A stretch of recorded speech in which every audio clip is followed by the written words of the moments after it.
സ്നാക്സിന്റെ വണ്ടി പറഞ്ഞോ? അല്ല, നിങ്ങൾ അറിഞ്ഞില്ലതാ ഷാർജക്കാരെ, നിങ്ങൾ ഇത് അറിഞ്ഞതാ റോളേല് ഇതാ സ്നാക്സിന്റെ ഫസ്റ്റ്, അതും 50-ലധികം വെറൈറ്റി സ്നാക്സ്.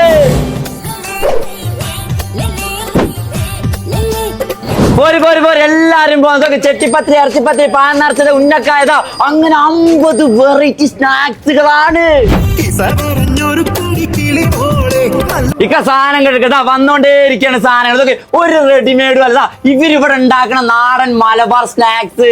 ഷാർജ റോളക്കാരും കൂടി പോകുന്നത് നമ്മളെ ജ്യൂസ് വേൾഡിന്റെ തൊട്ടടുത്താണ് ഈ ടീ പോയിന്റ്. ഇതൊക്കെ എല്ലാരും സ്നാക്സ് വാങ്ങിക്കൊണ്ടേ പോവാണ്. റമദാന് മെയിൻ ഇതാ ചിക്കൻ സമൂസയും വെജ് സമൂസ. അത് ഇവര് ചൂടോടെ ഉണ്ടാക്കിയിട്ട് എത്ര ബൾക്കോ എത്ര കുറച്ചുണ്ടാക്കി തരും. അത് അടിപൊളി സാധനം. ചിക്കൻ പൊട്ടിത്തെറിച്ച വിട്ട് ഒരു പരിപാടിയില്ല. ചിക്കൻ പക്കോട, പാലക് പക്കോട, ഒണിയൻ പക്കോട, അത് മാത്രമല്ല നല്ല അടിച്ച് പറപ്പിയ നാടൻ ചായയും കിട്ടും. നമ്മളെ ചായ കിട്ടിയില്ല കേട്ടോ. അതൊക്കെ ചായ, ഹോർലിക്സ്, കോഫി എല്ലാം കിട്ടും. പക്ഷെ ഇത്തിരി തിരക്കുണ്ട് കേട്ടോ. സമൂസ കഴിച്ചോണ്ടേയിരിക്കും. ഷാർജക്കാരെ സ്നാക്സ് കൊണ്ട് ഞെട്ടിക്കാൻ പോവാണ്. ഒരുപാട് സ്നാക്സ് ഉണ്ട്. ലൊക്കേഷൻ വരുന്നത് ഷാർജ റോളയിലെ ജ്യൂസ് വേൾഡിനോട് ചേർന്ന് ടീ പോയിന്റ്.